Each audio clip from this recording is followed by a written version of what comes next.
เจิญอู้จ๋ากับเมืองกับดีเจคำเพชรเจ้า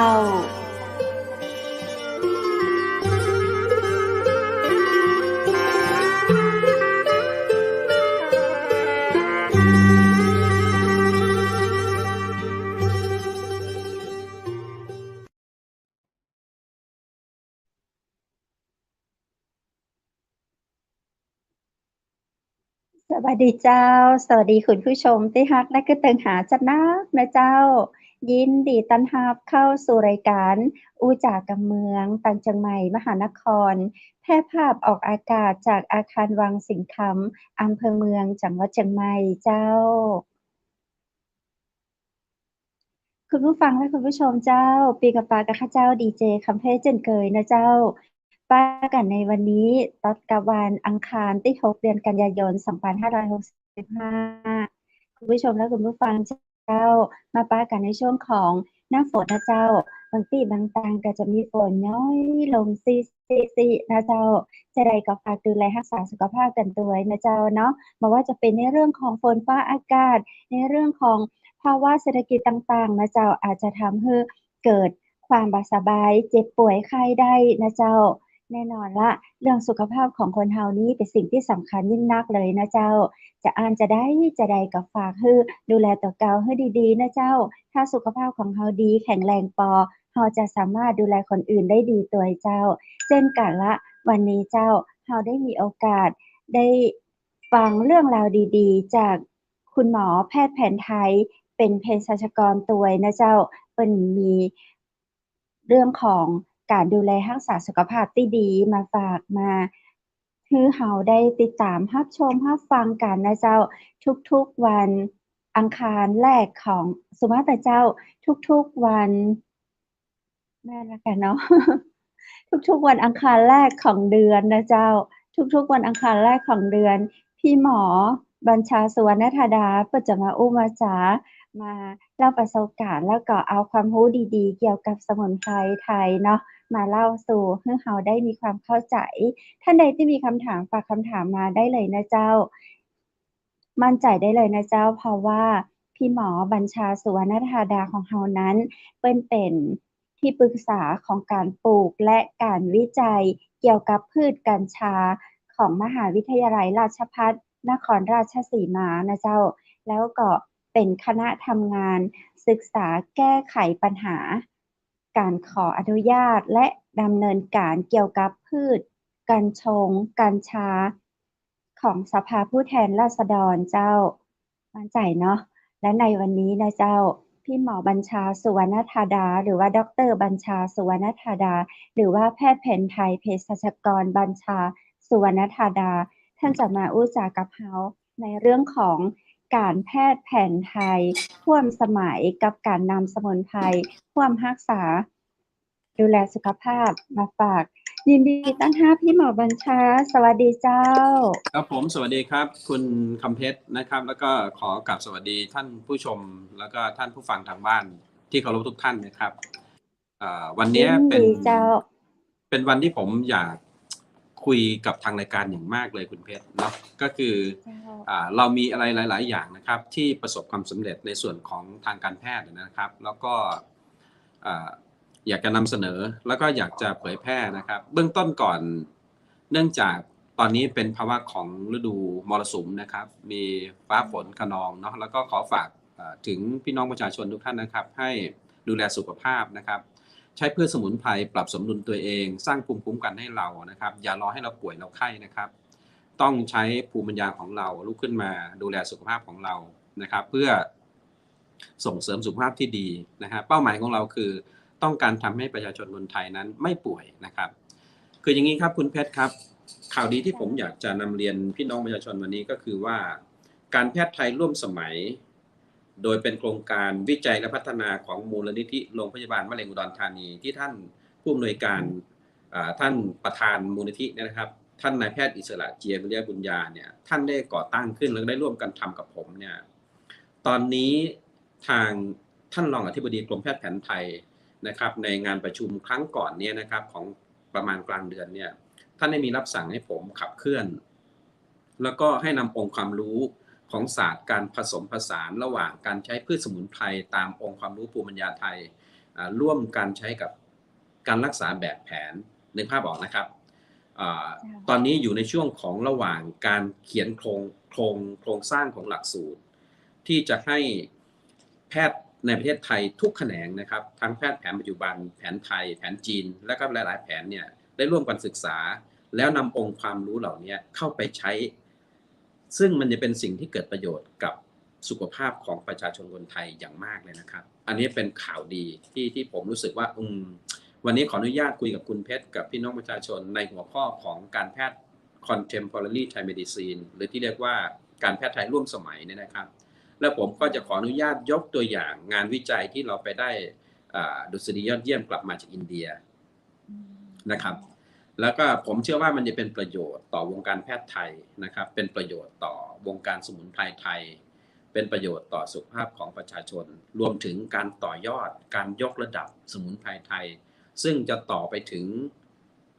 การส่งเสริมเศรษฐกิจนะครับในระดับมหาภาคของประเทศเราได้นะครับคุณเพชรครับครับน่าสนใจเจ้าครับก็คือขอยกตัวอย่างให้เห็นนะครับว่าหลังจากที่ศตวรรษที่20ที่ผ่านมาเนี่ยคนทั้งโลกเลยเนี่ยครับเจ็บป่วยจากการใช้เคมีพันนะฮะ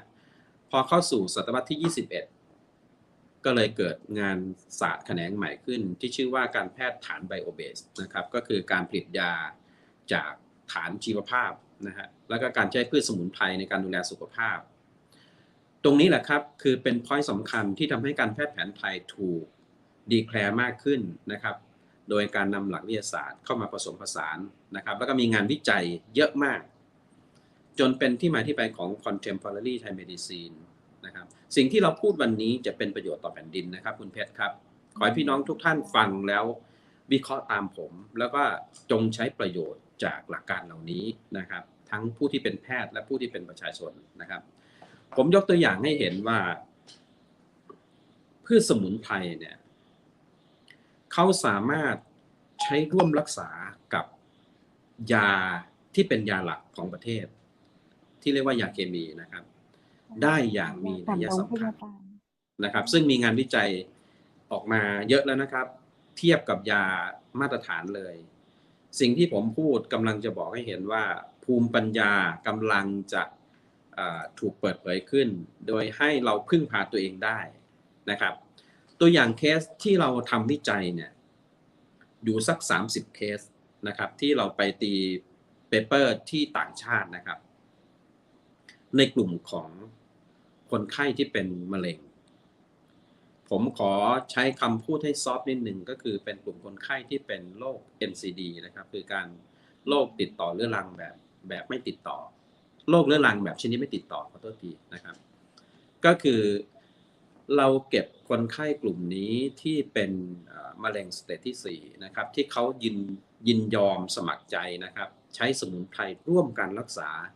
แล้วศาสตร์ Contemporary เห็นการยืดต่ออายุของคนไข้ได้อย่างมีนัยสำคัญนะครับยกตัวอย่างคนไข้ที่เป็นเด็กอายุ3 ขวบเป็นมะเร็งที่สมองนะครับเขาใช้การรักษาแบบแผนก็สุดท้ายก็เป็นสเตจที่4แล้วเราก็มีการใช้สมุนไพรร่วมด้วยปรากฏว่านี่ผ่านมา5 ปีแล้วนะครับตอนนี้เด็กอายุ8 ขวบแล้วยังแข็งแรงยังเดินได้ยังเติบโตยังดีเลยอันนี้เป็นงานวิจัยที่ชัดเจนมากเราไปตีวิจัยที่ต่างประเทศเลยนะครับแล้วก็มีกลุ่มสุภาพสตรีที่เป็นมะเร็งเต้านมนะครับกลุ่มหนึ่งนะครับแล้วก็เป็นกลุ่มมะเร็งตับในกลุ่มผู้ชายนะครับแล้วก็เป็นมะเร็งลำไส้นะฮะแล้วก็มะเร็งปอดรวมถึง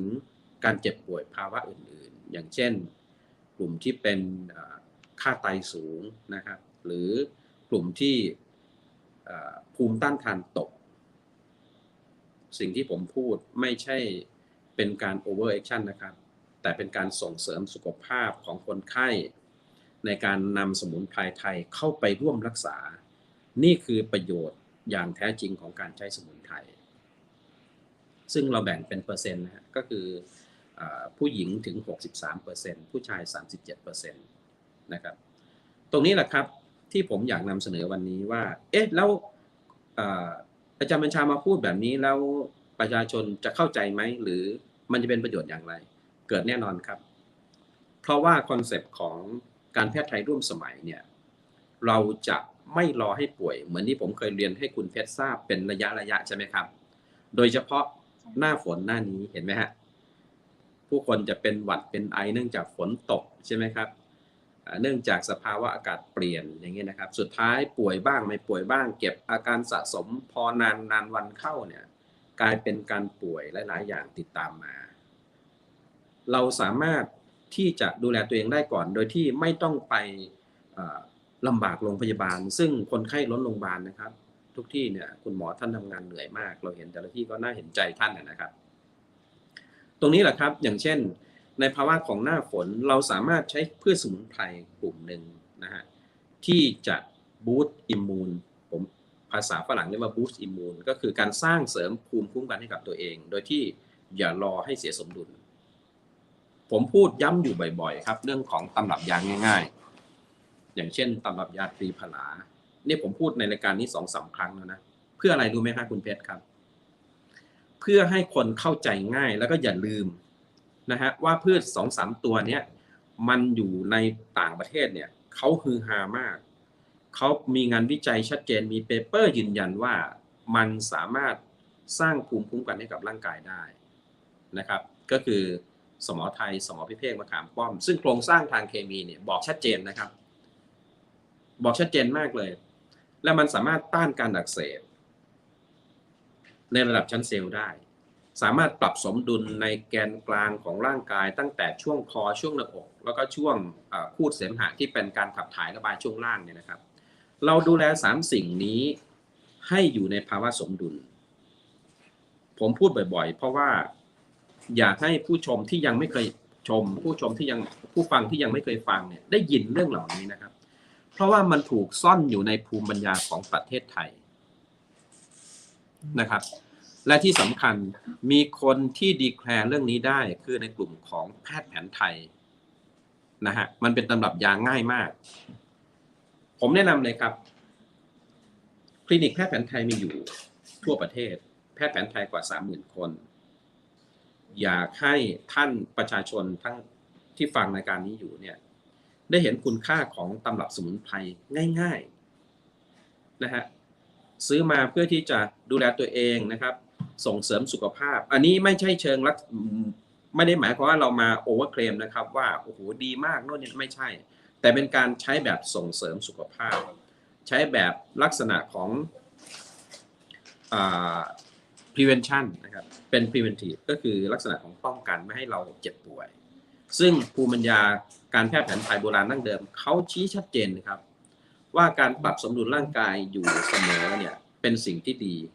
ตำรับยาตรีผลาที่ผมพูดถึงเขาจะแบ่งเป็น3ฤดูเลยนะครับ1ฤดูร้อนฤดูฝนฤดูหนาวเวลานี้เราอยู่ช่วงฤดูฝนก็จะควรจะใช้ตำรับยาตรีผลาที่เป็นฤดูฝนจะมีการใช้ส่วนต่างๆที่แตกต่างกันในพืช3ตัวอันนี้เป็นต้นนะครับว่าทำไมการแพทย์แผนไทยที่เราทำสไตล์คอนเทมพอรารีถึงพยายามพูดอยู่เสมอว่าให้พี่น้องประชาชนพึ่งพาตัวเองได้ให้ใช้สมุนไพรให้เป็นนะครับให้รู้จักป้องกันและแก้ไขปัญหาสิ่งที่มันจะเกิดขึ้นระหว่างการใช้สมุนไพรร่วมกับยาแผนปัจจุบันด้วยไม่ได้หมายถึงว่ายาแผนปัจจุบันไม่ดีนะครับดีครับแต่ต้องมีทางเลือกเข้าไปส่งเสริมกันนะครับให้เป็นลักษณะขององค์รวมในการออกฤทธิ์ร่วมนะฮะตรงนี้แหละครับเกิดหลักสูตรการแพทย์คอนเทมพอรารีเกิดขึ้นแล้วผมจะขออนุญาตให้คุณเพชรเนี่ยช่วยฝากเป็นสื่อประชาสัมพันธ์ไปถึงพี่น้องแพทย์แผนไทยนะฮะฝากไปถึงผู้ที่รักสุขภาพฝากสื่อไปถึงแพทย์แผนปัจจุบันนะครับที่สนใจงานลักษณะของการใช้ในทางร่วมรักษานะฮะเพื่อเป็นทางออกของประเทศเรานะครับตรงนี้ก็ชัดเจนแล้วนะครับเร็วๆนี้เราจะได้เห็นหลักสูตรการผสมผสานของการแพทย์ละจะเกิดเป็นโมเดลขึ้นที่มูลนิธิโรงพยาบาลมะเร็งอุดรธานีแผนกการแพทย์ไทยร่วมสมัยนะครับแล้วก็จะมีการสอนขึ้น โดยมหาวิทยาลัยต่างๆหลายมหาลัยนะครับที่ท่านให้ความร่วมมือนะครับแล้วก็เราก็เชิญคณะอาจารย์ที่จะมาเป็นผู้ถ่ายทอดองค์ความรู้ด้วยนะครับก็ฝากเป็นกระบอกเสียงครับคุณเพชรครับประเทศไทยอย่างที่ว่านะครับอย่างที่เราเคยคุยกันว่าเรามีความได้เปรียบเรื่องภูมิศาสตร์เรามีความได้เปรียบเรื่องของความหลากหลายทางชีวภาพที่ต่างประเทศมีด้อยกว่าเราเขาด้อยกว่าเราจริงๆครับยืนยันได้เลยเรามีพืชมากกว่า 11,000 ชนิดเรามีกว่าประมาณ 1,500 ชนิดที่มีข้อบ่งชี้ว่ามีสารสำคัญในการรักษาโรคมีมากถึงเกือบ300 ชนิดนะครับที่ดีแคลร์แล้วว่าสารไบโอแอคทีฟหรือไฟโตเคมีคอลอะไรก็ได้ในพืชเหล่านี้สามารถออกฤทธิ์ต่อสุขภาพร่างกายมนุษย์ได้ในเชิงบวกถ้าใช้เป็นนะครับมีข้อแม้เราจะไม่พูดในเชิงลักษณะข้อดีอย่างเดียวเราจะพูดในลักษณะของข้อเสียถ้าหากคุณใช้ไม่เป็นด้วยอันนี้แหละครับสำคัญผมมองจุดแข็งของประเทศไทยที่เดินมาถึงภาวะของโรคระบาดที่เกิดขึ้นที่เราเห็นว่าการพึ่งพาตนเองสำคัญที่สุดครับแน่นอนวัคซีนมีส่วนที่ทำให้เรารอดพ้นเราไม่ได้ไปแอนตี้วัคซีนนะครับตามกระแสโลกตามกระแสของหลักการก็ว่ากันไปก็ฉีดก็ไม่ได้เป็นไรนะฮะแต่สิ่งที่เราต้องพึ่งพาตัวเองให้ได้นั่นคือสิ่งที่เรามีอยู่ยกตัวอย่างคอนเซปต์ของเราจะพูดอยู่เสมอว่าประเทศไทยต้องพึ่งตัวเองให้ได้เวลานี้เราพึ่งเคมีภัณฑ์เราพึ่งยาเคมีเราพึ่งอุปกรณ์ทางการแพทย์จากต่างประเทศทั้งสิ้นเลยนะฮะท่านประธานมูลนิธิได้พูดอยู่เสมอในที่ประชุมท่านจะพูดว่าถ้าหากวันหนึ่งมันเกิดภาวะสงครามขึ้นแล้วประเทศเราต้องพึ่งยาจากต่างประเทศในขณะที่มันเกิดการจลาจลหรือภาวะวิกฤตอย่างนั้นเนี่ยประเทศเราจะพึ่งอะไรทุกคนอึ้งเลยนะครับบอกไม่ใช่สิ่งที่ประเทศไทยต้องทำคือหาวิธีไหนก็ได้ตอนนี้ที่จะต้องพึ่งตัวเองกับภาวะวิกฤตต่างๆที่จะเกิดในรอบถัดไปนับจากวันนี้นะครับสังเกตดูนะครับฝนตกก็ไม่ตกเหมือนเดิมละตกหนักกว่าเดิมตกเยอะกว่าเดิมนะครับฟ้าต่ำกว่าเดิมพายุรุนแรงกว่าเดิมแผ่นดินถล่มมีอยู่ทุกที่นั่นคือสิ่งที่ภาวะแวดล้อมกำลังเปลี่ยนครับอันนี้ไม่รู้ว่าจะรุนแรงถึงขนาดการเปลี่ยนเลื่อนของเปลือกโลกหรือเปล่าอันนั้นว่ากันอีกทีหนึ่งนั่นหมายความว่าเราต้องมีแผนรองรับในเชิงสุขภาพเบื้องต้นคือไม่ป่วยเสียก่อนไม่ว่าเกิดอะไรขึ้นเราก็สามารถผ่านได้นะฮะคือมีสุขภาพที่ดีมันจึงย้อนมาถึงการปฏิบัติตัวการดูแลสุขภาพนะฮะการใช้สมุนไพรล่วงหน้าเพื่อดูแลตัวเองเอาไว้ก่อนนะฮะมันก็จะลึกลงไปอีกว่าเอ้ยถ้าอย่างนั้นมันมาจากไหนล่ะคุณจะนั่งใช้สมุนไพรอย่างเดียวเหรอไม่ใช่ครับไม่ใช่คำตอบคือเราสามารถดูแลตัวเองได้หลากหลายวิธีมันโยงตั้งแต่สภาวะจิตเลยครับคุณเพชรครับศาสตร์ที่เราได้ดุษฎีกลับมาจากอินเดียเนี่ยเขาว่ากันด้วยโปรแกรมของจิตในร่างกายเลยเคยได้ยินโบราณพูดไหมครับว่าจิตเป็นนายกายเป็นบ่าวเคยได้ยินไหมครับจ้าถ้าสภาวะจิตเราดีฟังดีๆนะครับนั่นหมายถึงโปรแกรมของร่างกายเราดีเนี่ยมันจะเกิดการไม่เหนี่ยวนำซึ่งโอปปาติกะที่ผมพูดถึงก็คือพลังงานลบนะครับที่จะเป็นเรื่องของความเครียดเป็นเรื่องของความหดหู่ห่อเหี่ยวนะฮะทั้งหลายเนี่ยครับที่เป็นพลังงานลบเนี่ยครับเขาเรียกว่าโอปปาติกะที่มีผลถึงการอักเสบในชั้นเซลล์ของมนุษย์เลยนะครับสะสมไปเรื่อยๆสุดท้ายเขาเรียกว่าเกิดการเหนี่ยวนำพลังงานลบจนเกิดการอักเสบในชั้นเซลล์ซึ่งเป็นที่มาของคำว่าโรค NCD นั่นแหละครับแล้วก็สะสมเอาไว้ใช้ยารักษาหายบ้างไม่หายบ้างหรือหายไม่หมดแต่สะสมไว้ในชั้นเซลล์สุดท้ายนานวันเข้าเนี่ยนะครับกลับกลายเป็นการเปลี่ยนแปลงในเชิงลบของร่างกายซึ่งมีผลหลายๆอย่างที่เป็นในเชิงลบตรงนี้แหละครับ ผมถึงบอกว่าเฮ้ยอย่างนี้โปรแกรมร่างกายสำคัญมากเลยสภาวะจิตสำคัญมาก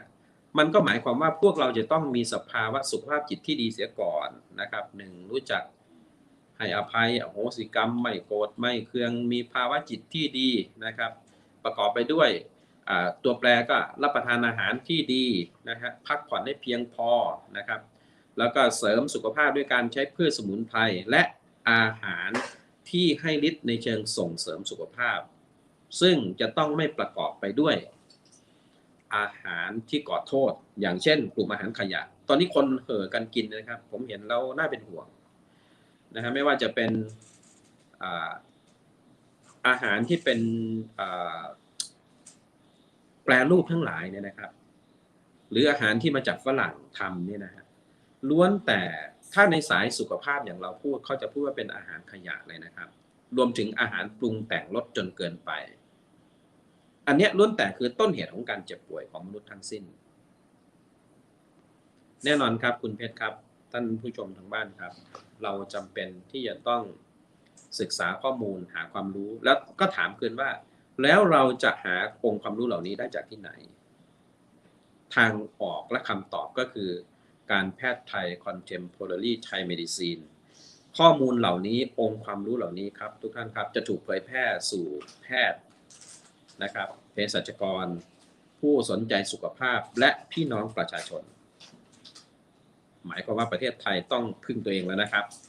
ต้องมีความเข้มแข็งตั้งแต่สุขภาพขึ้นไปเพราะว่าที่ผ่านมาหลังจากที่พวกเราเจอภาวะวิกฤตโรคระบาดเนี่ยมันเป็นการ disrupt ชนิดหนึ่งเลยเรียกว่ามันเกิดภาวะวิกฤตเรื่องของ health crisis ก่อนพอ health crisis เกิดปุ๊บสิ่งที่มันเป็นโซ่ตามมาคืออะไรครับในเมื่อคนทำงานทำการไม่ได้เกิดจากความเจ็บป่วยสิ่งที่ตามมาคือ economic crisis ภาคธุรกิจชะงักหมดเลยครับเกิดประเด็นเป็นปัญหาสิ่งที่มันน่ากลัวที่สุดที่เราพยายามที่จะป้องกันไม่ให้เกิดเนี่ยก็คือ double crisis ครับวิกฤตท่ามกลางวิกฤตนี่นะฮะที่น่ากลัวที่สุดมันเป็นโซ่นะครับสุขภาพเสียการงานเสียทุกอย่างเป็นโดมิโนหมดเลยนี่คือสิ่งที่น่ากลัวเพราะนั้นประเทศไทยผมเชื่อว่าในช่วงภาวะวิกฤตโลกที่ผ่านมาเนี่ยประเทศไทยเป็นประเทศที่น่าจับตามองเรื่องของการดูแลสุขภาพโชคดีครับที่พี่น้องคนไทยลุกขึ้นมาแล้วก็ดูแลตัวเองเป็นสังเกตนะฮะแม้รัฐบาลอันนี้ไม่ได้โทษรัฐบาลนะรัฐบาลท่านประกาศแล้วว่าไม่ต้องสวมแมสก็ได้ใช่ไหมครับแต่ดูพี่น้องคนไทยเรายังสวมแมสอยู่เห็นไหมฮะอันนี้ต้องชื่นชมนะครับมีความรับผิดชอบต่อสังคมสูงมากเลยคนไทยชื่นชมนะครับผมไปอินเดียมานี่เขาไม่สนใจเลยเขาไม่สวมแมสเลยไอเราก็กลัวตกใจนะฮะหรือต่างประเทศเขาไม่สวมเลยนะแต่คนไทยขนาดรัฐบาลประกาศแล้วว่าไม่สวมก็ได้คนไทยยังสวมอยู่อันนี้ต้องขอบคุณคนไทยนะครับที่รับผิดชอบสังคมนี่คือพื้นฐานของความเป็นคนไทยของเรานะแล้วก็ผมอยากให้มุ่งเน้นไปเรื่องของการรับประทานอาหารในเชิงสุขภาพที่ให้ฤทธิ์ทางยาไม่ใช่อย่าเข้าใจผิดนะครับท่านที่ชมรายการอยู่อย่าเข้าใจว่าอาหารเป็นยาแล้วกินแล้วไม่ป่วยใช่ไหมอาจารย์บัญชาอย่างนั้นผมไม่กินยาได้ไม่ใช่ผมกำลังเรียนให้ทราบว่าให้หลีกเลี่ยงกลุ่มอาหารที่ก่อโทษแล้วให้ประกอบอาหารที่มีคุณสมบัติที่ดีจากพืชสมุนไพรรวมถึงพืชกัญชาที่ให้ฤทธิ์ทางยาที่เป็นประโยชน์ต่อสุขภาพกัญชานี่ก็มีนัยสำคัญอยู่หลังจากที่เกิดประเด็นมาช่วงหนึ่งเนี่ยนะครับที่เราพูดถึงกันบ่อยๆเนี่ยนะครับว่าถ้าใช้เป็นมันก็เกิดประโยชน์นะถ้าใช้ไม่เป็นก็อาจจะให้เกิดโทษอันนี้จริงนะครับฉะนั้นในศาสตร์ Contemporary Thai Medicine จะสอนการใช้กัญชาในเชิงลึกครับว่ามันเกิดโทษเพราะอะไร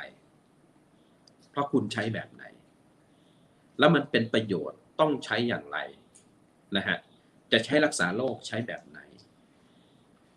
สิ่งที่ยืนยันเนี่ยมันมีทั้งเปเปอร์มีทั้งคนไข้เคสที่เขาเป็นจิตอาสาเวลานี้มันเห็นประโยชน์แล้วครับ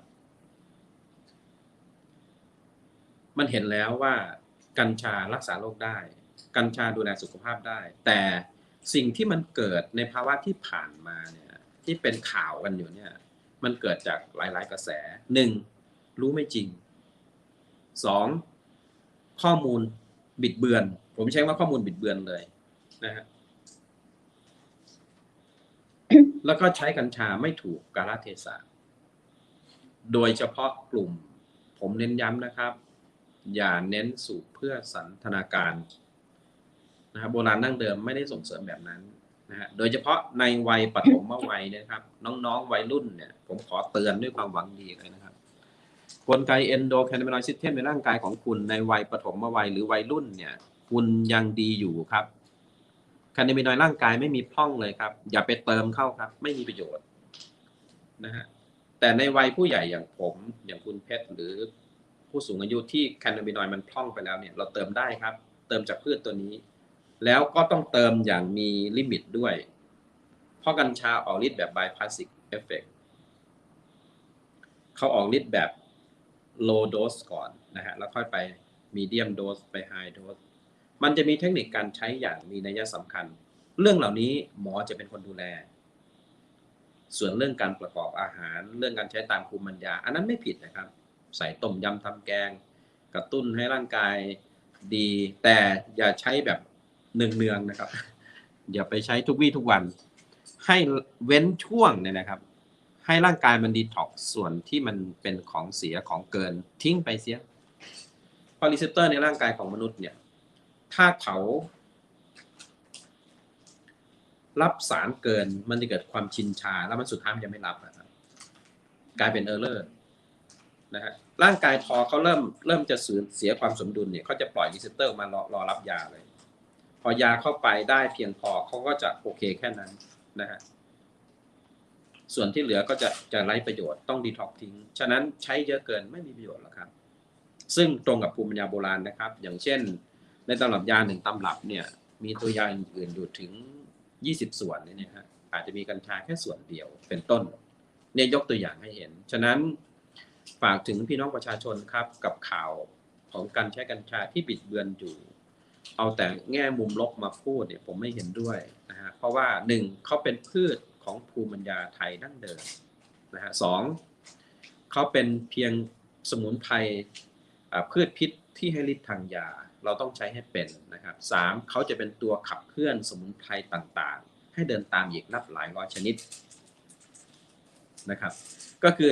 ที่เล่ามาเนี่ยเป็นหนึ่งในกระบวนของการแพทย์สไตล์ contemporary Thai medicine ที่เราจะได้เรียนรู้ถึงว่าเฮ้ยใช้กัญชาอย่างไรให้เกิดประโยชน์นะฮะฝากประชาสัมพันธ์ถึง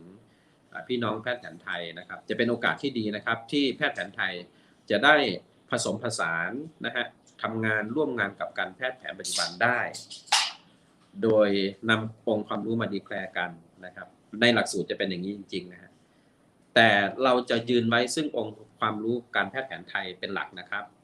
คือคัมภีร์เดิมทุกอย่างของเดิมที่ทรงคุณค่าแต่จะถูกดีแคลร์เป็นหลักวิทยาศาสตร์และสามารถอธิบายให้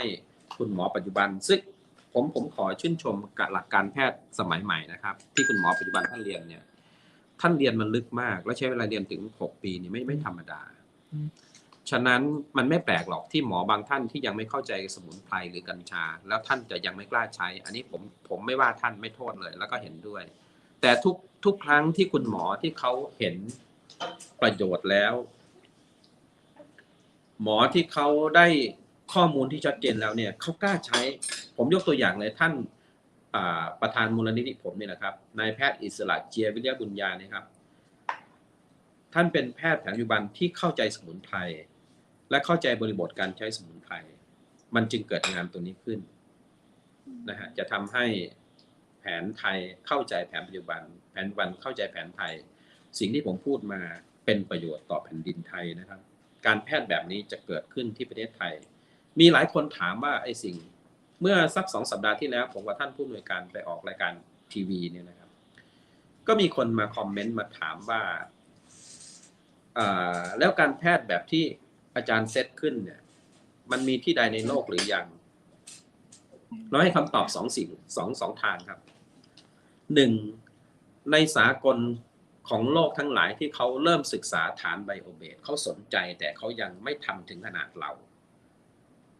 นะครับเขาสนใจนะครับมีเปเปอร์ออกมาแล้วว่าเฮ้ยยาจากเฮิร์บนี่ดียาจากฐานไบโอเบสนี่เป็นพิษน้อยที่สุดนะฮะ แต่ก็ยังไม่ถึงขนาดเราข้อที่สองคือประเทศไทยทำก่อนเพื่อนประเทศไทยทำก่อนเพื่อนคือเรานี่แหละข้อที่สามผมอยากถามสังคมคืนนะครับคุณจะรอเดินตามฝรั่งอย่างเดียวหรือไงครับประเทศไทยมาเป็นที่หนึ่งตั้งหลาย คนหนึ่ง เรื่ ไม่ อง ตามฝรั่งแต่ผมยินดีเอาองค์ความรู้ของฝรั่งมาพัฒนาผมไม่เถียงว่าวิทยาศาสตร์คือสิ่งที่ชัดเจนและพิสูจน์ได้ผมยอมรับผมก็เรียนวิทยาศาสตร์แต่องค์ความรู้ดั้งเดิมที่ถูกดีแคลร์มาจากรุ่นสู่รุ่นพิสูจน์แล้วว่ามันรักษาโรคได้แบบนี้ทำแบบนี้แล้วดีครั้งแล้วครั้งเล่าสืบมา 2,000 กว่าปีนะครับอายุรเวทเนี่ยก่อนยุคพุทธกาลอีกเนี่ยการที่มันสืบมาถึงขนาดนี้นั่นหมายถึงมันดีจริงถึงสืบได้ใช่ไหมครับคุณเพชรนะครับดีจริงถึงสืบได้ครับ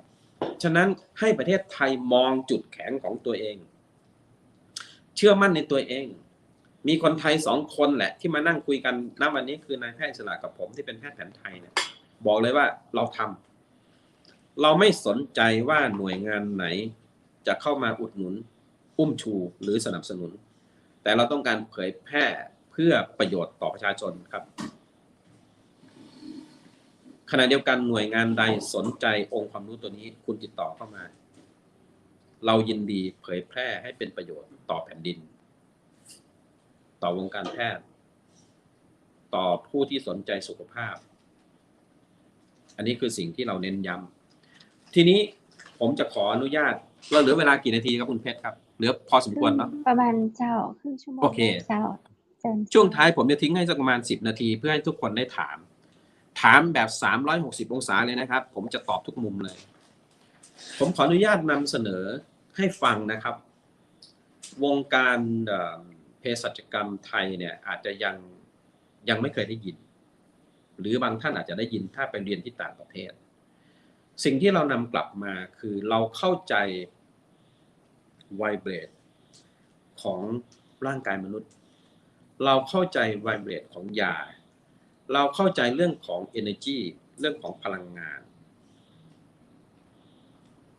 เราโลกใบนี้คุณเพชรครับอยู่ประกอบไปด้วยแสงและการสั่นสะเทือนที่ผมพูดคุณเพชรเนี่ยคือผ่านการสั่นสะเทือนใช่ไหมครับมันถึงไปแปลที่สมองของเราว่าการสั่นสะเทือนด้วยความถี่เท่านี้เฮิร์ตซ์เท่านี้เนี่ยมันแปลว่าอันนี้ให้ร่างกายของเราแปลเข้าใจแบบนี้นะครับยาก็เช่นกันร่างกายก็เช่นกันเราไปค้นพบเฮิร์ตซ์ของผมใช้คำว่าเฮิร์ตซ์นะครับก็คือเป็นความถี่ที่มีหน่วยเฉพาะของเขาเรียกว่าเป็นเมกะเฮิร์ตซ์เป็นเมกะเฮิร์ตซ์นะครับเฮิร์ตซ์ที่ทำให้สุขภาพสมองดีมันอยู่ที่ประมาณ71 ถึง 90 เมกะเฮิร์ตซ์อันนี้มีหลักวิทยาศาสตร์ยืนยันนะครับมีเปเปอร์เลยชัดเจนแล้วมีเครื่องมือวัดออกมาเรียบร้อยเขาเรียกว่า healthy human brain มันเป็นเฮิร์ตซ์ที่ทำให้สมองของคนเนี่ยเกิดความนิ่งแล้วก็เข้าไปสู่เดลต้าเวฟทำให้สมองหลั่งสารที่ชื่ออะนันดามายนึกภาพออกนะครับหรือการทำงานของกลไก endocannabinoid system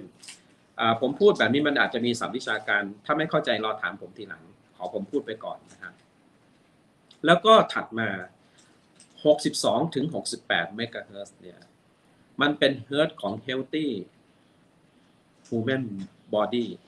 มันเป็นเฮิร์ตซ์ของคนสุขภาพดีที่ออกกำลังกายที่มีสุขภาพที่ดีร่างกายแข็งแรงครับเราก็เลยมาเก็บข้อมูลว่าเฮ้ยงั้น2 เฮิร์ตซ์นี่มันก็ดีดิความถี่ประมาณนี้มันหมายถึงสภาวะจิตที่ดีไปจูนร่างกายให้ดีนะครับลดความเป็นกรดเป็นด่างในร่างกายผสมผสานกับการรับประทานอาหารที่ดีการพักผ่อนที่ถูกต้องนั่นแหละครับพูดภาษาชาวบ้านให้เข้าใจง่ายๆนะฮะแต่ที่ผมพูดเนี่ยมันเป็นการไวเบรดทำยาในระดับของคลื่นความถี่ละทีนี้เราไปเจอนะครับว่าแล้วทำไมมนุษย์มันป่วยแล้วทำไมถึงเกิดการเจ็บป่วยขึ้นมันมีเฮิร์ตซ์หนึ่งกลุ่มของคนป่วยนี่นะครับคลื่นความถี่จะถูกอ่านผ่านเครื่องออกมามันระบุเลยว่า52 ถึง 58 เมกะเฮิร์ตซ์คือ out of balance คุณเริ่มออกจากสมดุลของร่างกายมีนัยยะนะครับหมายความว่า ถ้าคุณเพชรเครียดนะตอนนี้ที่นั่งฟังผมอยู่หรือท่านผู้ชมทางบ้านที่นั่งฟังผมอยู่เนี่ยเกิดโมโหขึ้นมานะฮะเอาหัวโขกกำแพงก็ได้นะครับนั่นคือคุณจะเข้าไปสู่52 ถึง 58 เฮิร์ตซ์ครับเลือดคุณจะเป็นกรดนะฮะการวิงเวียนปวดหัวในร่างกายจะเกิดขึ้นสุขภาพคุณจะเป็นกรดเลยจะเกิดการอักเสบสะสมเอาไว้นี่คือเฮิร์ตซ์ที่ร่างกายเริ่มออกสู่นอกสมดุลนะครับซึ่งมันจะไปโยงการแพทย์แผนไทยละเขาพยายามจัดร่างกายให้อยู่ในความสมดุลครับทีนี้เฮิร์ตหนึ่งที่น่ากลัวเดี๋ยวผมขออธิบายคร่าวๆให้ฟังว่า52 ถึง 58เนี่ยมันประมาณไหนว่าป่วยเป็นอะไรคร่าวๆนะครับอันนี้ไม่ลงลึก58 เมกะเฮิรตซ์มันจะเป็นไข้หวัดในร่างกายคนเราเนี่ยนะฮะเป็นไข้หวัดละ57 เฮิรตซ์เนี่ยเป็นไข้หวัดใหญ่เห็นไหมพอต่ำลงมาเริ่มรุนแรงขึ้นนะครับ55 เฮิรตซ์ติดเชื้อรากลุ่มแคนดิดา52 เฮิรตซ์ติดไวรัส EBV ก่อมะเร็งเลยนะครับแล้วทีนี้มันจะดิ่งลงไปถึงพอต่ำลงไปเรื่อยๆมันก็จะเกิดการอักเสบเกิดความเพี้ยนของร่างกายนะครับการเจ็บปวดทั้งหลายแหล่สิ่งที่มนุษย์ทำคืออะไรกินยาเคมีเข้าไปบล็อกแก้ได้ไหมได้ชั่วคราวครับเกาไม่ตรงจุดนะเรามีความเชื่อและก็พิสูจน์ทางหลักฐานแล้วว่าถ้าไม่ไวเบรตโปรแกรมของร่างกายมนุษย์เนี่ยรักษาหายแต่กายหยาบสุดท้ายกลับมาป่วยอีกมันจะโยงไปถึงโบราณนะครับจิตเป็นนายกายเป็นบ่าวตอนเด็กๆคุณเพชรตอนเป็นเด็กเนาะทำท่าจะป่วยจะไข้เป็นหวัดเนี่ยถ้าแม่บอกว่าเพชรเดี๋ยวแม่พาไปดูหนังหรือพาไปเที่ยวคุณเพชรจะดีขึ้นสังเกตดูไหมครับ นั่นคือโปรแกรมจิตของคุณถูกเปลี่ยน มันถูกไวเบรตใหม่ว่าเฮ้ยฉันไม่อยู่ในคลื่นที่มันเป็นปัญหาแล้วฉันจะได้ไปเที่ยวนึกออกไหมฮะมันเกิดเฮิร์ตซ์ใหม่ขึ้นมันเลยรู้สึกเปลี่ยนแปลงร่างกายก็เลยดีขึ้นอันนี้เป็นหลักการเลยนะครับทีนี้เฮิร์ตซ์หนึ่งที่น่ากลัวที่เราเห็นเนี่ยนะครับคือ0 เมกะเฮิร์ตซ์ทุกคนต้องหลีกเลี่ยงเลยนะครับ0 เมกะเฮิร์ตซ์เกิดขึ้นได้กับมนุษย์ทุกคนมันคือโอปปาติกะเป็นภาษาบาลีแปลว่าไม่มีตัวตนแต่เกิดขึ้นจริงได้มันคืออะไรรู้ไหมฮะโมโหโทโสนะครับจิตอันครึ่งโกรธขุ่นมัวอยู่เป็นนิดไม่ละอายต่อบาปโลภโมโทโสหลอกลวงไม่รู้จักพอไร้ศีลธรรมใช่ทั้งนั้นเลยคือพูดง่ายว่าไม่อยู่ในศีลที่พระเจ้าสอนนั่นแหละมันจะก่อเกิด0 เมกะเฮิรตซ์ซึ่งคนส่วนใหญ่ในสังคมเดี๋ยวนี้ของโลกกำลังอยู่ใน0 เฮิรตซ์มันแข่งแย่งแข่งชิงกันนะฮะมันไม่รู้จักพอมันโลภมากมันคดโกงอะไรเงี้ยนะครับหรือแม้แต่ไปคิดร้ายกับเขาเข็นฆ่าเขาเป็น0 เฮิรตซ์หมดนะฮะสุดท้ายสะสมแล้วป่วยไงอยู่ป่วยไงเพราะ0 เฮิรตซ์คุณสะสมมันไงมันคือโอปปาติกะมองไม่เห็นแต่มีอยู่จริงนะฮะแล้วก็ส่วนหนึ่งมันมากับสิ่งที่เรากินเข้าไปครับพวกอาหารแปรรูปพวกอาหารก่อโทษที่ผมพูดถึงในช่วงแรกการกินเนื้อผู้อื่นเขาระบุเลยนะครับในภูมิปัญญาโบราณที่ผมพูดนี่คือศาสตร์อายุรเวทอินเดียที่ผมเพิ่งได้มาการกินมากไปมีผลก่อ0 เฮิรตซ์นะครับกินน้อยไปก็มีผลก่อ0 เฮิรตซ์กินไม่ตรงเวลาก็ใช่กินอาหารดิบกินอาหารไม่สะอาดทั้งนั้นเลยนะครับเครื่องปรุงก่อโรคก็ใช่นะฮะหรือแม้แต่ผลข้างเคียงจากการปรุงอย่างเช่นน้ำตาลนะฮะก่อโรคก็ใช่จัดอยู่ในกลุ่ม0 เฮิรตซ์ทั้งสิ้นเลยเราต้องหลีกเลี่ยง0 เฮิรตซ์นะครับรวมถึงพฤติกรรมก่อโรคซ้ำเติมอย่างเช่นการนอนไม่ตรงเวลาการทำการเกินกำลังภาษาแพทย์แผนไทยดั้งเดิมเขาจะเรียกว่าการทำการเกินกำลังก็คือออกแรงเกินอย่างเช่นทำงานหนักไม่รู้พักผ่อนนะฮะทำอย่างเดียวไม่รู้พักรู้ผ่อนอันนี้ก็ใช่หรือแม้แต่การออกกำลังกายหนักเกินอย่างเช่นบางคนบ้าฟิตเนสดีนะฮะออกกำลังกายดีผมก็เล่นแต่บางทีเล่นเกินไม่รู้เวลาหรือไม่รู้กาลเทศะเล่นเกินก็ทำให้ร่างกายเสียสุขภาพได้เป็นต้นอันนี้จัดอยู่ใน0 เฮิรตซ์หมดไม่ได้หมายถึงฟิตเนสไม่ดีนะหมายถึงการใช้กำลังเกินนะครับต้องเข้าใจนะครับแต่ทุกท่านครับให้ระวังเลย42 เฮิรตซ์มันเป็นเฮิรตซ์ที่ก่อโรคมะเร็งที่เราค้นพบเนี่ยนะครับ42 เฮิรตซ์ก่อมะเร็ง มันต่ำลงมาจาก52เรื่อยๆไล่ลงมาเป็นภาวะอักเสบเรื้อรังซึ่งเป็นต้นเหตุจากที่ผมพูดถึงกลุ่มโรคเรื้อรังที่ไม่ติดต่อคือ NCD นั่นแหละครับแล้วถ้าต่ำกว่าจาก42ต่ำลงไปเรื่อยๆไปถึง25เฮิร์ตซ์เมื่อใดเนี่ยนะฮะมันคือเฮิร์ตซ์ของคนวาระสุดท้ายก่อนตายอันนี้น่ากลัวมากเห็นไหมครับสิ่งที่ผมพูดมาจริงๆมันคือหลักธรรมะที่ผสมผสานหลักธรรมะเป็นวิทยาศาสตร์ผสมผสานการประกอบกับการกินการนอนพฤติกรรมก่อโรคทั้งหมดนะฮะแล้วไปซ้ำเติมด้วยการ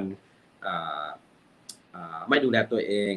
หรือไปใช้ยาเคมีจนมากเกินไปเนี่ยนะครับมันจึงโยงมาให้เห็นว่าเราควรจะใช้ยาในกลุ่มของฐานไบโอเบสเพราะว่าร่างกายมนุษย์ประกอบมาจากธรรมชาติร่างกายเราเนี่ยอย่างที่เราเคยคุยกันนะครับมากกว่า9ใน10ส่วนมันไม่ใช่เรามันเป็นคือจุลินทรีย์เชื้อทั้งสิ้นที่พระเจ้าเคยพูดไว้เนี่ยนะครับซึ่งหลักวิทยาศาสตร์ก็คือมันคือไมโครไบโอตาหรือไมโครไบโอมเนี่ยนะครับมีเพียงไม่ถึง1ส่วนในร่างกายของเราที่เรียกว่าจีโนมหรือ DNA ของเราเท่านั้นที่เหลือเปลี่ยนแปลงอยู่ตลอดครับเราเจอกันเดือนที่แล้วกับวันนี้คนละคนนะเพราะมันเปลี่ยนไปอยู่ตลอดเปลี่ยนในเชิงบวกก็บวกไปร่างกายก็ไม่ป่วยเปลี่ยนในเชิงลบคุณก็ป่วยเท่านั้นเองเสียสมดุลนะฮะและการเจ็บป่วยมนุษย์มี2อย่างครับไม่ขาดก็เกินขาดไปก็ป่วยเกินไปก็ป่วยอยู่เงี้ยฮะแต่เมื่อใดที่มันอยู่ในภาวะสมดุลมันจะนิ่งนะครับฉะนั้นการปรับจุลินทรีย์จึงสำคัญมันก็แปลจุลินทรีย์แปลมาได้จากตัวหนึ่งคือสภาวะจิตต้องไม่เป็นกรดจะต้องไม่เครียดก่อนนะฮะมันก็จะเป็นตัวแปรลงมาเรื่อยๆถึงโครงสร้างของร่างกายอันนี้มีผลนะครับมีผลเลยทีนี้แล้วทางออกล่ะทุกคนต้องถามผมมันคืออะไรมันทางออกเจออย่างเงี้ยคุณก็ทำตรงข้ามสิครับเฮิร์สมันเป็นติดลบคุณก็อย่าให้มันติดลบมันเป็นศูนย์ก็อย่าทำให้เป็นศูนย์พยายามทำจิตใจให้ดีพักผ่อนให้เพียงพอนะครับเป็นกัลยาณมิตรกับทุกคนอโหสิกรรมนะครับใครทำไม่ดีก็อโหสิกรรมให้เขาไปเขาทำไม่ดีเดี๋ยวเขาก็รับเวรกรรมของเขาเองนะฮะมันเป็นหลักการง่ายๆที่พระเจ้าสอนเรานั่นแหละครับนะครับแต่ส่วนหนึ่งที่เราเห็นเนี่ยคือพืชสมุนไพรที่จะเข้ามาเสริมได้เพราะว่าแต่เฮิร์สของสมุนไพรเนี่ยต่ำกว่ามนุษย์นะครับต่ำกว่าเฮิร์สที่เป็นคนหมดลมหายใจด้วยคืออยู่ประมาณสักถัวเฉลี่ย22ถึง27เฮิร์สเท่านั้นเองเพราะว่าเขาคือพืชเขาไม่ใช่สิ่งเป็นสัตว์อย่างเราเนี่ยนะครับเฮิร์สเขาเลยต่ำมันก็เลยโยงไปเห็นว่าทำไมคัมภีร์แพทย์แผนไทยเขาใช้ยาหลายตัวได้เพราะว่าเฮิร์สเขาต่ำมากแล้วเอาหลายๆตัวมันรวมกันเฮิร์สที่ผมพูดถึงจริงๆถ้าแปลให้ได้จริงมันก็คือตัวรีเซพเตอร์ของยานั่นแหละครับคือมันมีพลังงานที่ดีนะครับพอมันเข้าไปร่างกายก็ไปคอนเน็กกับการเจ็บป่วยนะครับรีเซพเตอร์ก็จับเหมือนแม่กุญแจกับลูกกุญแจเข้ากันได้ก็เกิดความสมดุลอะไรเงี้ยนะครับมันมีในกัญชากัญชงและสมุนไพรอื่นๆที่ผมพูดว่าเฮิร์สนี่ครับยกตัวอย่างในกลุ่มสารประกอบที่ชื่อ essential oil นะครับเขาจะมีเฮิร์สของเขาอยู่ถัวเฉลี่ยประมาณตั้งแต่52ถึง320เฮิร์สโดยมันละเอียดมากตัวยาแต่ละตัวนะครับว่า essential oil กลิ่นเนี้ยเราดมสูดเข้าไปนิดนึงไปคอนเน็กกับร่างกายแล้วเกิดให้กลไกใดทำงานนะครับเกิดการผ่อนคลายซ่อมตัวเองพักผ่อนนอนหลับลึกอย่างนี้นะครับก็จะเป็นโปรแกรมหนึ่งที่ไปตรงกับร่างกายที่มันท่องอยู่พอเข้าใจผมนะครับผมกลัวเกรงว่าท่านผู้ชมจะฟังแล้วงงเนาะเอาไว้ให้ถามกันแล้วกันนะครับก็คืออย่างเช่นกลิ่นหอมของเทอร์พีนกลุ่มหนึ่งจากสมุนไพรที่เราสกัดมาเราไม่จำเป็นต้องกินนะครับแค่สูดดมผ่านจมูกเข้าไปรับรู้ที่ระบบประสาทจะซ่อมตัวเองนะกลิ่นนี้ทำให้ผ่อนคลายเนี่ยสบายผ่อนคลายหลับได้อย่างนี้นะครับนั่นคือการพักผ่อนแล้วก็ซ่อมตัวเองมันเปรียบเสมือนดั่งยารักษาโรคเลยนะครับทั้งที่เรามองไม่เห็นนี่แหละคือเฮิร์สที่ผมพูดถึงนะครับพยายามทำความเข้าใจตามนะครับเป็นงานใหม่จริงๆฮะงานใหม่ของวงการแพทย์เลยนะครับซึ่งกลุ่มหนึ่งที่มันเห็นประโยชน์คือในพืชสมุนไพรแล้วในกลุ่มพืชสมุนไพรและอาหารที่มีความสดใหม่เนี่ยเราจะได้เฮิร์สที่มันดีขึ้นมาอีกประมาณ10 ถึง 15เฮิร์สมันก็สอนให้เห็นว่าการได้กินอาหารที่ดีกินผักที่สดสะอาดมันดีต่อร่างกายจริงๆนี่เห็นไหมฮะคือมันมีเฮิร์สที่ดีขึ้นนะครับ แล้วก็ในกลุ่มสมุนไพรแห้งเฮิร์สจะต่ำลงนะครับแล้วก็ตัวหนึ่งที่มันคอนเนคกับร่างกายคือเฮิร์สที่ไปเชื่อมโยงกลไกเอนโดแคนาบินอยด์ซิสเต็มที่ผมพูดถึงนี่แหละครับเขาคือกลไกอัจฉริยะในร่างกายถ้าแพทย์ที่ฟังผมอยู่เนี่ยได้เรียนหลักสูตรการแพทย์แคนาบินอยด์จะเข้าใจคำว่าเอนโดแคนาบินอยด์ซิสเต็มซึ่งมันคือศาสตร์ใหม่ของวงการแพทย์ที่เขาศึกษาเจาะลึกลงไปกลไกนี้มันมีมานานในร่างกายมนุษย์นั่นแหละครับเพียงแต่ว่าไม่ถูกศึกษาอย่างจริงจังมันมีการค้นพบในสมัยตั้งแต่ปี 1992 เนี่ยนะครับก็ตรงนี้จึงเป็นเรื่องที่เราอยากนำเสนอวันนี้นะครับทีนี้ประโยชน์ของกลุ่มเพื่อสมุนไพรที่ใช้ในเชิงของ contemporary หรือแบบร่วมสมัยเนี่ยประโยชน์ยกตัวอย่างนะครับใช้ในเชิงจิตบำบัดนะฮะเราเหลือเวลาอีกประมาณ15 นาทีเนาะผมจะทิ้งให้10 นาทีสุดท้ายนะครับก็คือใช้ในเชิงจิตบำบัดใช้ในเชิงของความงามเห็นไหมครับมีผลแล้วอย่าลืมนะครับมนุษย์มองตัวเองในกระจกเนี่ยเห็นตัวเองรูปร่างดีสุขภาพความงามดีหน้าตาดีผ่องใสจิตใจมีตามมาเลยนะครับนั่นคือร่างกายแข็งแรงขึ้นระดับหนึ่งเลยฉันโอเคเว้ยฉันหุ่นดีฉันอะไรอย่างเงี้ยนะครับมันจะประเมินออกมาเลยเฮ้ยดีตามอันนี้คือความงามมีผลกับสุขภาพนะครับแล้วก็ใช้ในเชิงบำบัดสุขภาพหรือแม้แต่การรักษาโรคหรือการสร้างยาในการรักษาโรคซึ่งศาสตร์ตัวนี้เรามีข้อมูลรายละเอียดลึกมากเรารู้โดสของยาเรารู้โดสของการทำไวเบรดของยานะครับว่ามันควรจะเหมาะสมที่เท่าไหร่นะฮะและที่สำคัญครับมันไปเกี่ยวเนื่องถึงการทำเมดิเทชันคำว่าเมดิเทชันก็คือการทำสมาธิในเชิงลึกเลยนะครับที่ทำให้สมองของเรานิ่งเพียงพอและ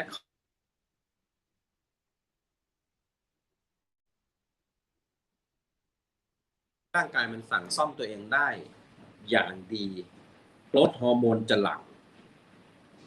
พยายามนะครับ1โกรทฮอร์โมนหลั่งได้ตอนไหนคุณนอนให้ตรงเวลาในช่วง4 ทุ่มถึงตี 2นอนให้ได้หลับให้ลึกนะครับมันจะก่อเกิดทำให้โกรทฮอร์โมนเขาหลั่งนะฮะ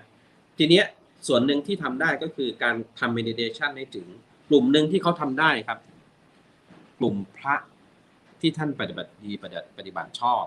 นะฮะนักบวชคนที่ถือศีลคนที่เขาอยู่ในศีลในธรรมกลุ่มนี้ทำได้สุขภาพดีด้วยท่านสังเกตไหมครับว่าพระธุดงค์หรือพระที่ท่านอยู่ในป่าท่านฉันมื้อเดียวนะแต่ทำไมท่านสุขภาพดีเพราะว่าจิตของท่านดีตัวแปรเลยไม่ออกที่กายหยาบเราเป็นแค่ธาตุดิน20 ประการที่แสดงผลสุดท้ายนะครับเพราะตัวกระทำคือ3 ธาตุเบื้องต้นธาตุลมธาตุไฟธาตุน้ำพวกนั้นนะฮะอีกสิ่งหนึ่งที่เรามองไม่เห็นคืออากาศธาตุหรือก็คือความละเอียดที่ผมพูดถึงนี่แหละครับเป็นระดับโปรแกรมเลยนี่แหละครับถ้าสามสิ่งนั้นดี4 สิ่งนั้นดีจะมาสะท้อนออกที่กายดินก็คือ20 ประการที่เป็นร่างกายเราเนี่ยทำให้สมดุลผ่องพันเปล่งปลั่งมีน้ำมีนวลและสุขภาพดีออกมาได้นะครับตรงนี้ประโยชน์นะฮะของสารกลุ่ม Essential Oil ที่มีเฮิร์สที่ผมพูดถึงเนี่ยอันนี้ยกให้ฟังอันนี้เป็นแค่ introduct ในโครงสร้างของหลักสูตรการแพทย์ไทยร่วมสมัยนะครับสิ่งที่ผมพูดมันจะเป็นกลับไปกลับมาทั้งวิทยาศาสตร์ทั้งยาไทยทั้งเรื่องธรรมะมันเป็นเรื่องนี้จริงๆครับคุณเพชรครับมันเป็นเรื่องของเดลต้ามันเป็น3 เหลี่ยมนะครับมันเป็นอย่างนี้จริงๆนะฮะก็คืออย่างเช่นสารลิโมนีนนะครับสารเบอร์ซีนอัลฟาไพนีนนะครับเบต้าไพนีนนะครับพวกนี้มีอยู่ในกัญชามีอยู่ในพืชสมุนไพรทั่วไปนะครับหลายตัวที่ให้ฤทธิ์ผ่อนคลายนะครับต้านการอักเสบนะครับต้านอนุมูลอิสระต้านแบคทีเรียต้านไวรัสสร้างเสริมภูมิคุ้มกันประเทืองผิวพรรณและช่วยชะลอวัยสิ่งที่ผมพูดไม่ได้โอเวอร์เคมนะครับผมไม่ได้พูดว่าพวกนี้รักษาโรคได้ 100% ไม่ใช่ผมเล่าให้ฟังถึงโครงสร้างไบโอแอคทีฟของพืชและงานวิจัยในหลอดทดลองในสัตว์ทดลองนะครับบางตัวเริ่มมาทดลองในมนุษย์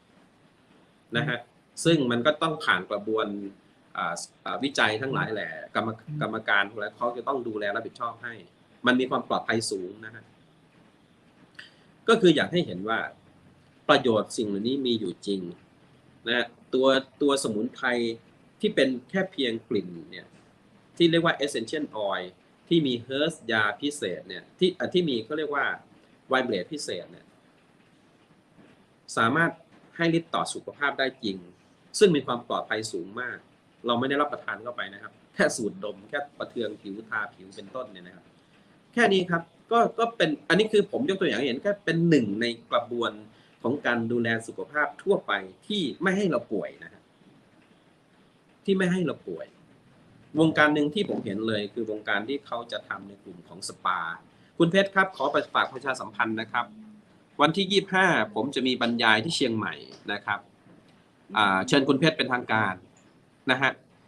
กรมส่งเสริมสุขภาพท่านติดต่อผมมาวันนี้นะครับเชิญบรรยายเรื่องของสปาเรื่องของการใช้เฮิร์สจากสมุนไพรนี่แหละครับสารกลุ่ม Essential Oil ที่เป็นประโยชน์ต่อสุขภาพพวกนี้ปลอดภัยสูงนะครับไม่ได้รับประทานเข้าร่างกายเลยนะจะมาบรรยายที่เชียงใหม่สถานที่ที่ผมจะแจ้งให้ทราบแจ้งสถานที่เจ้าครับผมเนื่องจากผมเพิ่งได้รับการติดต่อมาจากทางกรมวันนี้ท่านผอกรมติดต่อมาท่านบอกว่าอาจารย์ช่วยรับงานให้หน่อยไปเผยแพร่องค์ความรู้ให้พี่น้องชาวเหนือนะครับครับผมก็เดี๋ยวสถานที่เนี่ยผมจะแจ้งมาแล้วฝากคุณเพชรประชาสัมพันธ์ในรายการให้ด้วยนะครับได้เจ้าในวันต่อไปจะเป็นประโยชน์ครับเป็นประโยชน์เดี๋ยวเรามาดูมาฟังคำถามของคุณผู้ชมเนาะเจ้าอีกนิดเดียวประมาณนาทีหนึ่งประโยชน์ก็คืออย่างเช่นลดความเครียดลดความวิตกกังวลลดอาการปวดหัวไมเกรนแก้อาการนอนไม่หลับนะฮะลดอาการอักเสบลดการปวดพวกนี้นะครับจะเป็นประโยชน์ที่เน้นย้ำว่าไม่ได้อันตรายต่อสุขภาพไม่ได้กินเข้าในร่างกายผมอินโทรดักให้เห็นแค่สูดดมเข้าไปเท่านั้นนะครับเห็นไหมประโยชน์ของเขานะครับก็ฝากพี่น้องทุกท่านนะครับให้ศึกษาศาสตร์การแพทย์ contemporary ติดตามให้ดีนะครับเป็นประโยชน์แน่นอนนะฮะโดยเฉพาะท่านแพทย์แผนไทยกับแพทย์แผนปัจจุบันนะครับฝากผ่านรายการนี้ด้วยครับช่วงต่อไปเชิญสอบถามได้เลยครับยินดีกับคนจะไปก็เลยที่พี่หมอจะมาให้ความรู้นะจ๊ะได้เจอตัวแต่พี่หมอตัวเจ้าเนาะขอบคุณลุงนะพี่หมอเดี๋ยวได้เจอคุณเพชรจริงๆด้วยเลี้ยงข้าวผมแม่นะคุณเพชรเลี้ยงนมผมแน่เลยยินดีเลยเจ้ายินดีเลยเจ้าอยากกินข้าวซอยครับได้เลยเจ้าข้าวซอยเชียงใหม่มีลำหลายที่เจ้า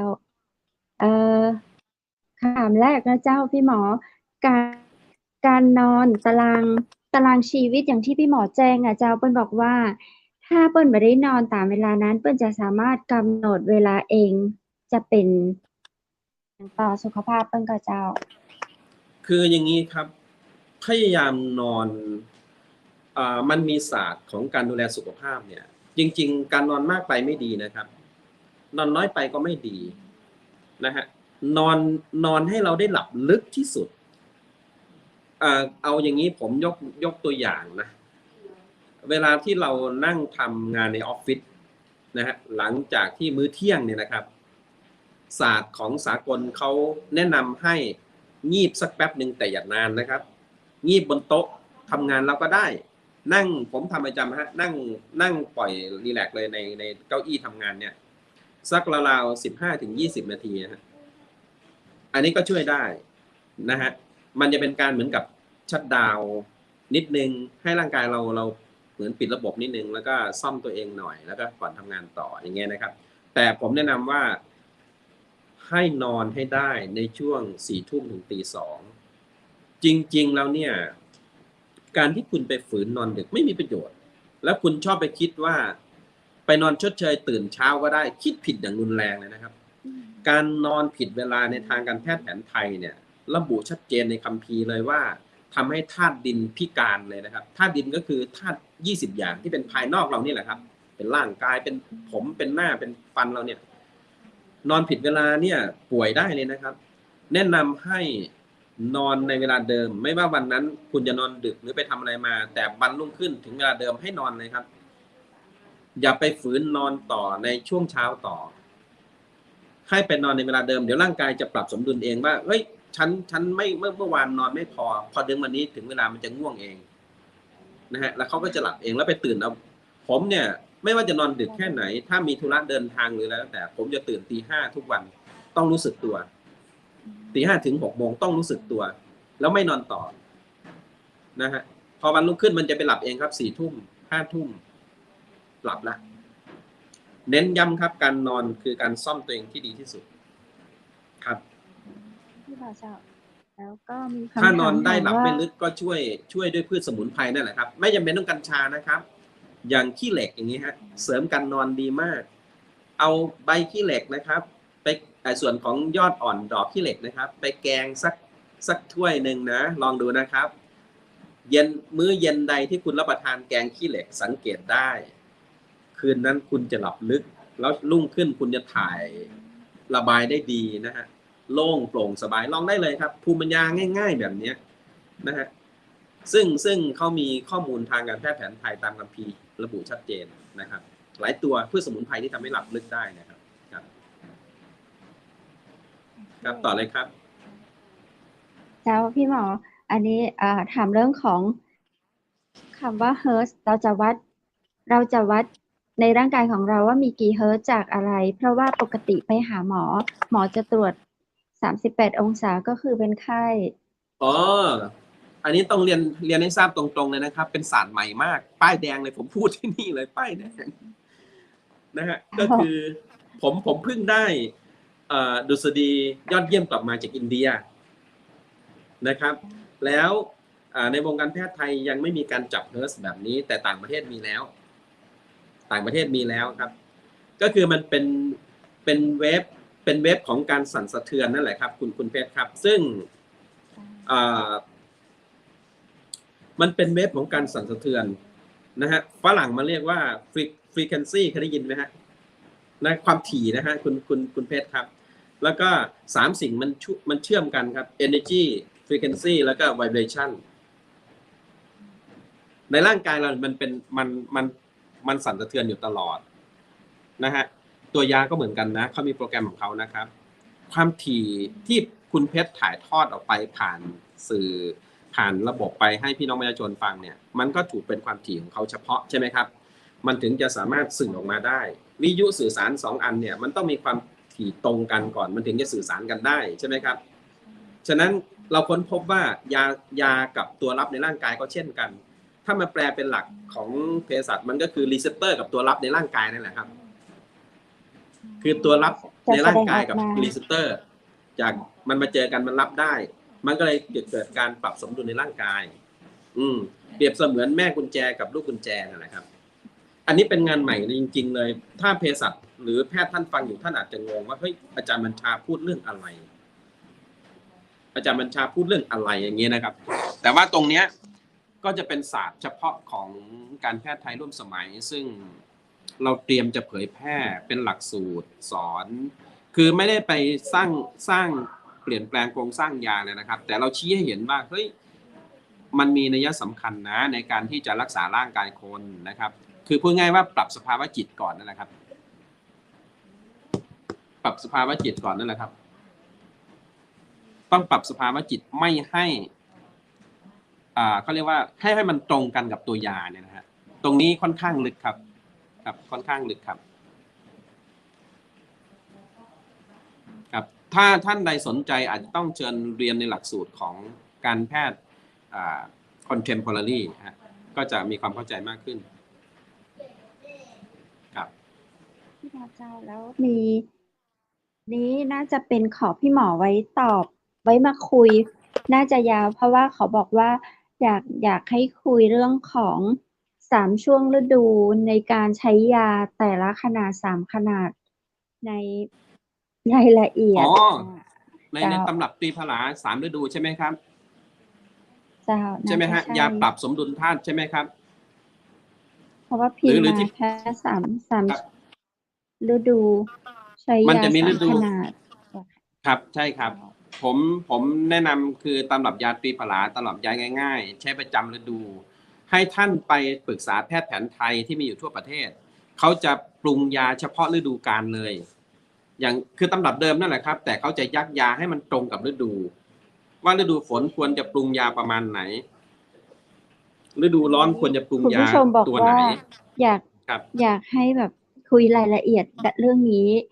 ตรงนี้เราเดี๋ยวพี่หมอเอาไว้คุยในชั่วโมงเป็นชั่วโมงเลยแล้วกันเนาะ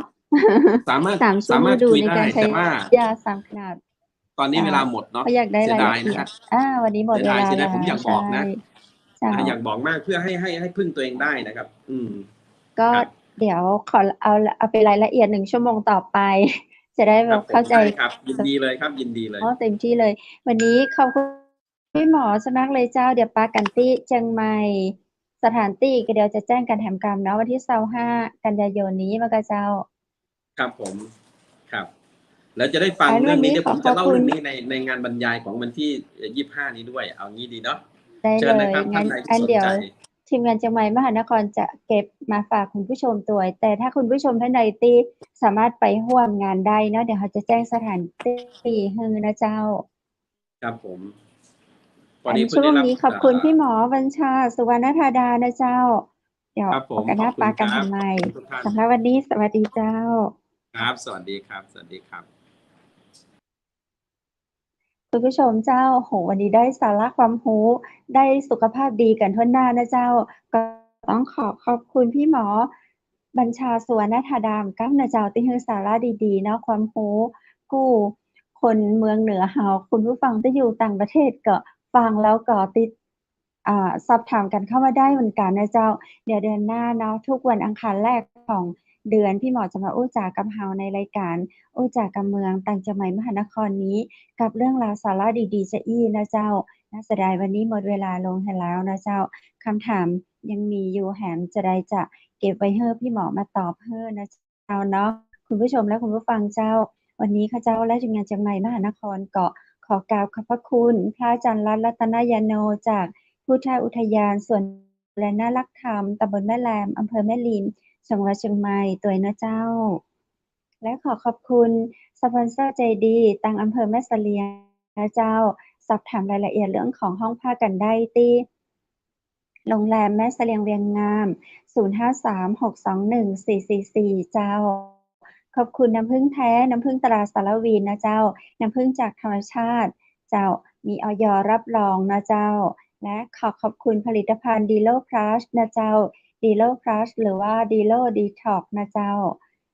เป็นผลิตภัณฑ์ที่ดีเพื่อสุขภาพของเราเจ้า สวยใส หุ่นกระชับ ขับถ่ายคล่อง ต้อง Delo Plus สอบถามได้ที่ 0973699442 นะเจ้า และวันนี้ขอขอบคุณภาพพิธีกรหญิงนะเจ้า จากร้านผ้าพื้นเมืองชุดไทยใหญ่ ท่านใดสนใจโทรถามได้เน้อ 0987739789 เจ้า และวันนี้ข้าเจ้าดีเจคำเพชร และทีมงานเชียงใหม่มหานคร ขอขอบคุณพี่หมอ แพทย์แผนไทยเภสัชกร ดร.บัญชา สุวรรณธาดา เป็นอย่างยิ่งเลยนะเจ้า ผู้ชมและคุณผู้ฟังทุกคนทุกท่านตัวยขอบคุณนักๆ ปากันแห่งใหม่ในวันพรุ่งนี้เวลา 20:00 น. เน้อ สำหรับค่ำคืนนี้ขอให้นอนหลับฝันดี ราตรีสวัสดิ์เจ้า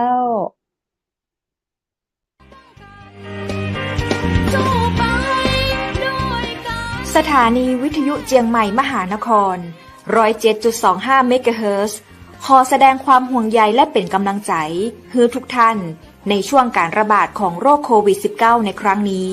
เพื่อลดความเสี่ยงควรสวมหน้ากากอนามัยทุกครั้ง